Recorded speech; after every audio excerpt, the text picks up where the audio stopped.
Muy buenas a todos al resumen del libro Training for the Uphill Athlete, a Manual for Mountain Runners and Ski Mountaineers, escrito por Steve House, Scott Johnson y un tal Kilian Horner. No sé si te suena de algo.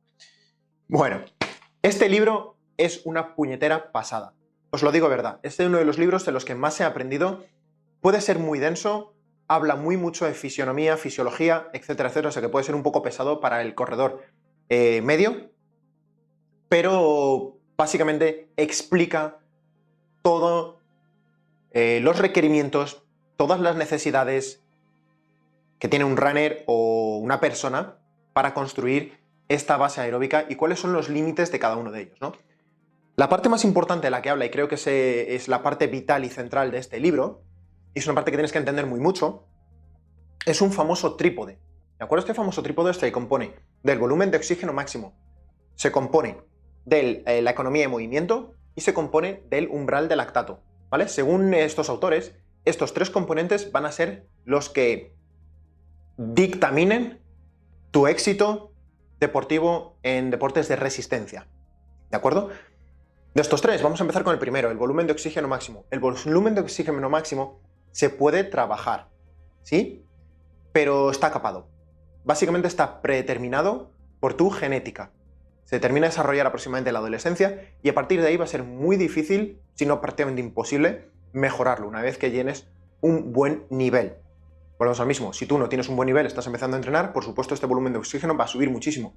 Pero si eres una persona entrenada, el volumen de oxígeno máximo, o sea, es la capacidad máxima que tiene tu cuerpo de bombear sangre, de llevar oxígeno y de utilizar ese oxígeno, va a estar limitado de manera fisiológica. Va a ser muy difícil, como digo, mejorarlo. Con lo cual, buscarse o centrarse en mejorar el volumen de oxígeno máximo es un error.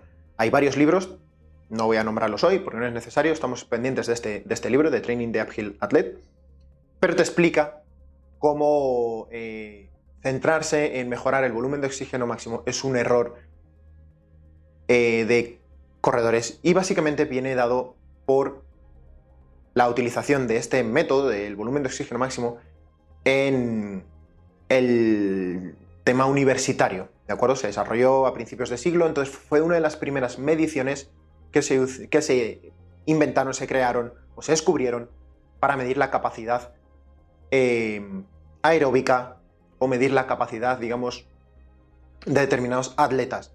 De ahí su sobreuso y de la cantidad de estudios y todo relacionado con el volumen de oxígeno máximo, pero realmente no es determinante, no es que no sea determinante, pero no es, no relaciona un buen volumen de oxígeno máximo con los números en carrera.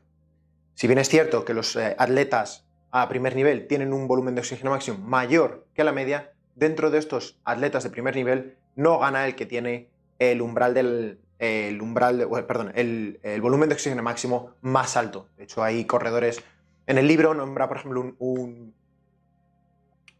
atleta de esquí de fondo con el mayor número registrado, más de 90 mililitros, etcétera, etcétera. Y este hombre no ganaba ninguna carrera, ninguna competición, ¿no? Entonces, es una de esas patas de las que nos vamos a olvidar un poco, que se va a desarrollar simplemente con el mero trabajo que hacemos de entrenamiento. El segundo es la economía de movimiento. Este es importante y se puede mejorar, por supuesto que sí, siempre puedes correr mejor y ser más eficiente en los movimientos que hacemos. Esta pata de este trípode que hemos hablado, sobre todo, se va a mejorar mediante el uso de entrenamiento de fuerza, de pliometría y de técnica de carrera. Pero no la técnica de carrera de los A-skips, B-skips y todo este tipo ¿no? Sino, por ejemplo, trabajando en sprints, ¿de acuerdo? Enseñar a tu cuerpo a ir más rápido. Eso va a enseñar a ser más eficiente, va a trabajar los tendones, va a trabajar los músculos, de manera que seas más eficiente. La pliometría va a trabajar toda esa musculatura, toda esa fascia, esos tendones, esa energía elástica, ¿de acuerdo? Ese ciclo de acortamiento-estiramiento, de estiramiento-acortamiento, como lo quieras decir. Esa energía gratis, que nos mueve y que en algunos atletas, en algunos maratonianos, llega hasta ser el 50%. O sea que es muy importante y, como digo, es algo que es muy entrenable Aún así, no es tan entrenable como nuestra última pata de este trípode, como es el umbral de lactato. El umbral de lactato, cuando tú corres, ese quemazón, etcétera, etcétera, no es lactato. Hasta ahora se ha dicho siempre que es umbral de lactato, que es el lactato, el ácido láctico, etcétera, etcétera, lo que quema. No, realmente es una combinación entre lactato, iones de hidrógeno y demás metabolitos. ¿De acuerdo? Todo esto básicamente lo reciben tus nervios, ¿de acuerdo? Y producen esa sensación de quemazón porque están notando que la homeostasis se está yendo, que no estás manteniendo unos niveles buenos o saludables en esa zona y que pueden crear problemas. Entonces, antes de que eso pase, lo que hace tu cuerpo, tu cerebro, es mandar esa señal, produce esa quemazón para que tengas que bajar el ritmo y de ahí des a tu cuerpo un poquito de tiempo para poder limpiar todos esos residuos y todos esos problemas o metabolitos que se están generando al ir un poco por encima de tus posibilidades. Tu cuerpo puede adaptarse a esto. En el libro te explica todos los procesos fisiológicos por los que se mejoran y cómo se mejoran. Pero una de las cosas que quiero que te queden muy claras y que explican en el libro es que tú no puedes mejorar tu umbral de lactato si no tienes una buena base aeróbica. Porque va a ser imprescindible, eso va a hacer lo que haga que limpie todos esos otros metabolitos. Para ello, vas a tener que trabajar mucho en la zona 1 y 2, las zonas aburridas, las zonas que todo el mundo hace mal, y pasar mucho tiempo en ellas. En el libro te habla que entre el 80 y el 90% del volumen anual. Esto quiere decir, si un corredor que se lo tome muy en serio está corriendo en torno a 1000 kilómetros al año, 800 de esos kilómetros, entre 800 y 900 kilómetros de esos van a ser en zona 1 y zona 2. Muy aburrido. En el libro también se habla de que si no eres capaz, por el tema que sea, de hacer en torno a 40 kilómetros de entrenamiento semanales, de carrera, estamos hablando para corredores, lo que habla es que hagas algún tipo de entrenamiento cruzado que entrene la zona aeróbica sin correr. Digamos, pues nadar, pues montar en bici, pues usar el remo, pues usar cualquier otro tipo de herramienta que no tenga impacto si, por ejemplo, no toleras altas cargas de entrenamiento, lo cual es muy común en corredores amateurs porque se necesitan muchos años para construir ese volumen de entrenamiento. Entonces, una manera de acumular ese trabajo aeróbico, si bien no va a ser tan sumamente específico como si corrieras, lo que sí puedes hacer es construir esa base aeróbica con otro tipo de entrenamientos y luego hacer los series más, digamos, el ritmo de carrera, etcétera, etcétera, en la carrera. ¿De acuerdo? De esta manera estarías trabajando, mejorando esa capacidad aeróbica y a la vez que trabajas esa parte más específica del deporte, que serían los ritmos de carrera y la tolerancia, digamos, al lactato, etcétera, etcétera. También habla mucho, como digo, es muy profundo en el tema de la fisiología del lactato. Te habla de estarte siempre un poquito, o no siempre, pero un paso por detrás para construir esa tolerancia poco a poco, porque realmente vivir en la zona de lactato tampoco es que sea una maravilla, ¿de acuerdo? Hay esa acidosis consigue que no se produzcan ciertas mejoras o ciertas adaptaciones en nuestro sistema celular, etcétera, etcétera. Con lo cual, es siempre como estar un paso por detrás. Y luego, trabajar la zona 4, esa zona que es por encima del umbral de lactato, para trabajar la resistencia muscular.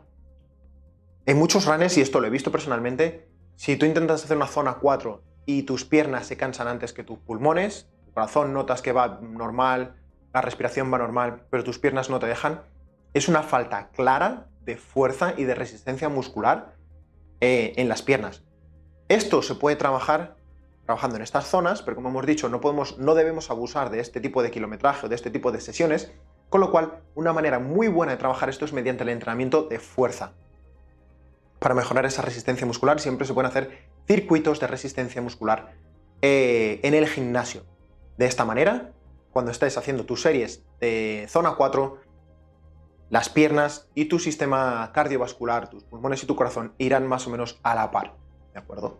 Por último, la zona 5, una zona que solo se trabaja en torno a un 1 o un 2% del volumen anual, pero que es muy importante para trabajar la potencia, para enseñar a tu cuerpo a sprintar, a correr más rápido, a coger a una persona que hay delante, a saltar si lo necesitas, y a la técnica de carrera. Como hemos dicho al principio, esa economía de movimiento viene dado también de la técnica de carrera y de enseñar a tu cuerpo a utilizar esa energía elástica. Esto sucede sobre todo cuando vas muy rápido. Un ejemplo que dan en el libro, y que es muy fácil y que es muy recomendable, es hacer sprints cuestas, con una cuesta ligera, entre 20 y 30 segundos, con 2-3 minutos de descanso entre medias, entre 8 y 12 series.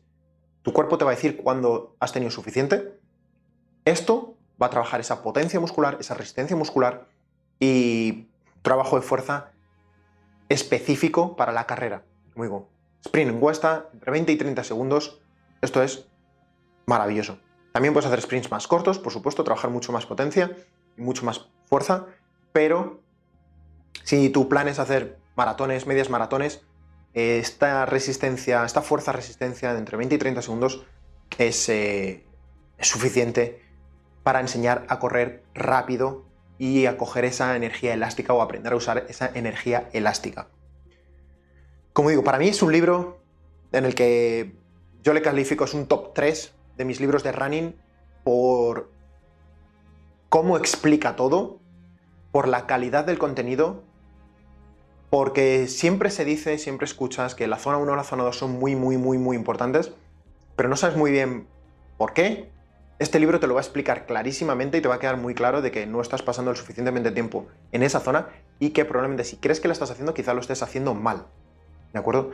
Como digo, un libro que te va a dar todas las herramientas, te va a explicar todos los procesos por lo que esto se sucede y te va a dar ejemplos claros de cada sesión de entrenamiento, cómo deberías hacerla. Incluso te va a hablar de volúmenes de carrera, de cuánto deberías estar corriendo, como ese ejemplo de si no puedes correr hasta 40 kilómetros semanales, quizá debas añadir un extra en otro formato, ya sean hikings, trails, etcétera, etcétera, que no tengan impacto y que ayuden a fortalecer o a reforzar esta zona 1 y zona 2 del cardio. Te habla de que no subas volúmenes muy agresivos, más del 10% de manera semanal es un volumen de subida muy agresivo, te da estarte por debajo para prevenir lesiones. Y te habla, un dato también que me parece muy importante, es empezar tus bloques de entrenamiento al 50% de cómo terminaste tu bloque pasado. Digamos, si en el año anterior terminaste tu bloque de carrera para prepararte tu maratón, los últimos 3 semanas corrías una media de 50 kilómetros en semana, bueno, pues empieza con la mitad de eso, 25 kilómetros semanales, y empieza a construir de manera muy lenta y progresiva hasta que vuelvas a llegar a esos 50 kilómetros semanales o por encima lo superes. ¿De acuerdo? Libro recomendadísimo. Son 3 profesionales como la copa de un pino. Básicamente los 2 primeros son entrenadores. Y luego las puntualizaciones está muy bien porque Kilian Jornet hace puntualizaciones a nivel de atleta, ¿no? Sobre cuáles son sus sensaciones, qué es lo que lo hace, qué es lo que él no hace, por qué, etcétera, etcétera. Entonces tienes esa visión un poco global y general del entrenador y del atleta. Como digo, libro recomendadísimo. Si te interesa, te parece guay lo que estoy contando, puedes comprar el libro en el link de aquí abajo. Por mi parte, ya está. Espero que disfrutes este tipo de contenido.